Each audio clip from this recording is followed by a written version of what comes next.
यह एक बहुत बड़ा रहस्य है कि जिसने इस सृष्टि को बनाया है, जिसने इस पूरी पृथ्वी, पूरे ब्रह्मांड को प्रकट किया है, आखिर वो अगर है तो दिखाई क्यों नहीं देता। सारा विज्ञान, सारे दार्शनिक एकमात्र इसी सत्य की खोज में लगे हैं। वो जानना चाहते हैं कि आखिर वो शक्ति जिसको भगवान, गॉड, अल्लाह कहते हैं, क्या वो एग्जिस्ट करती है, क्या वो है, अथवा ये सब कल्पना की बातें हैं, ये भ्रम फैलाने वाली बातें हैं।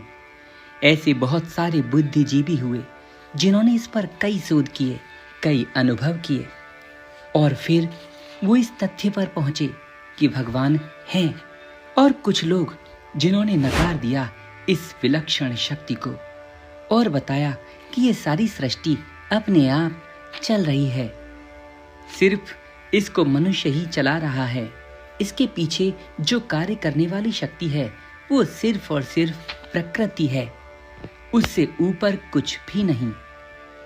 लेकिन मेरे प्यारे मित्रों, अगर ये रहस्य जानना ही चाहते हो तो स्वयं भगवान की वाणी को पढ़ो। भगवान श्री हरि ने गीता जी के 10वें अध्याय के 2 श्लोक में कहा है, न मे विदु सुरगणा प्रभवम न महर्षयः अहमा देहि देवानाम महर्षिणाम च सर्वसः। हे अर्जुन, मेरी उत्पत्ति को अर्थात मेरे लीला से प्रकट होने को न देवता लोग जानते हैं और न ही ऋषि महर्षि ही जानते, क्योंकि मैं सब प्रकार से देवताओं का और महर्षियों का भी आदि कारण हूँ। यानी मुझसे ही यह संपूर्ण सृष्टि उत्पन्न हुई है। तो मुझे कोई नहीं जान सकता जिसको मैं जनाना नहीं चाहता। लेकिन दूसरी तरफ भगवान स्वयं कहते हैं, हे अर्जुन, जो अनन्य प्रेमी भक्त मुझ वासुदेव को नित्य निरंतर स्मरण करता है, ऐसे भक्त को मैं बुद्धि योग देता हूँ, जिससे मैं ठीक ठीक जैसा हूँ, जहाँ हूँ, जैसा मेरा व्यवहार, जैसा मैं विस्तारित हूँ, मैं सब उसको बता देता हूँ। अहम सर्वस्य प्रभवो मतः सर्व प्रवर्तते इति मत्वा भजन्ते मां बुद्धा भाव समन्विता। मैं वासुदेव ही संपूर्ण जगत की उत्पत्ति का कारण हूँ। इससे बड़ी बात और क्या सुनना चाहते हैं आप? जब भगवान स्वयं कह रहे हैं इस संपूर्ण जगत को उन्हीं ने प्रकट किया है और मुझसे ही ये सारा जगत चेष्टा करता है। यानी जो आप सुन रहे हैं मेरी इस आवाज को, जिस यंत्र से आप इसे देख रहे हैं यानी मोबाइल से, तो उंगलियों के द्वारा ही आप उसे नियंत्रित करते हैं, ध्वनि को सुनते हैं। ये ब्रह्मांड जिसमें इतने सारे ग्रह अपनी अपनी कक्षाओं में चलते हैं, यह पूरा चराचर जगत, चराचर का अर्थ चर, जो मूवमेंट कर सकता है यानी हिल डुल सकता है, जिसमें पशु, पक्षी, वृक्ष भी आते हैं, और अचर यानी वे वस्तुएं जो हिल डुल नहीं सकती। अगर अंग्रेजी में समझाऊं तो लिविंग और नॉन लिविंग थिंग्स। ये संपूर्ण सृष्टि प्रभु से ही उत्पन्न हुई है। सपोज दैट अगर कोई मैटर है यानी कोई भी पदार्थ, जैसे लोहा यानी आयरन, क्या आपको पता है ये मेंडलीफ की आवर्त सारणी का एक मटेरियल है जो पृथ्वी से उत्पन्न हुआ है, और पृथ्वी ने ही क्रमशः यानी कई वर्षों, हजारों वर्षों बाद इसको लोहे के रूप में रूपांतरित कर दिया।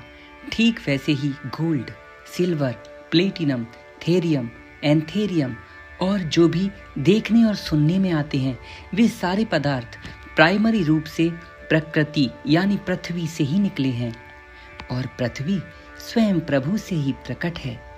इसीलिए डायरेक्ट और इनडायरेक्ट रूप से भगवान ही सब वस्तुओं में समाये हैं। जैसे मकड़ी अपने जाले को अपने ही अंदर से निकालती है, उसके लिए वो कोई बाहरी वस्तु का उपयोग नहीं करती। जैसे आटे से ही रोटी, आटे से ही पूड़ी और कई प्रकार के पकवान, व्यंजन बनाए जाते हैं। वे दिखने में तो अलग अलग होते हैं, लेकिन वास्तविकता में यानी मूल रूप से वे आटा ही हैं। ठीक ऐसे ही ये संपूर्ण जगत जो दिखने में अलग अलग दिखाई देता है, वास्तविकता में ये भगवान से ही प्रकट है। इसीलिए भगवान कहते हैं, इति मत्वा भजन्ते मां बुधा भाव समन्वितः। इस प्रकार समझकर श्रद्धा और भक्ति से युक्त बुद्धिमान भक्तजन मुझ परमेश्वर को ही निरंतर भजते हैं। मच्चिता मदत प्राणा बोधयन्तः परस्परम कथयन्तश्च मां नित्यं तुष्यन्ति च रमन्ति च।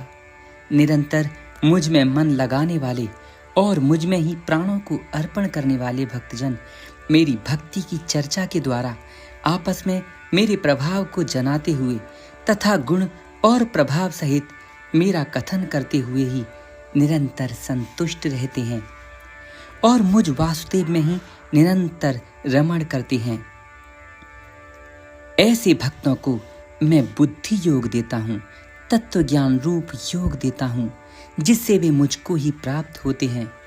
आप क्या समझते हैं, केवल शोध करने से जिन्होंने सारी सृष्टि को उत्पन्न किया है उनको आप देख सकते हैं? नहीं, उनको तो उनके ही प्रकार से देख सकते हैं।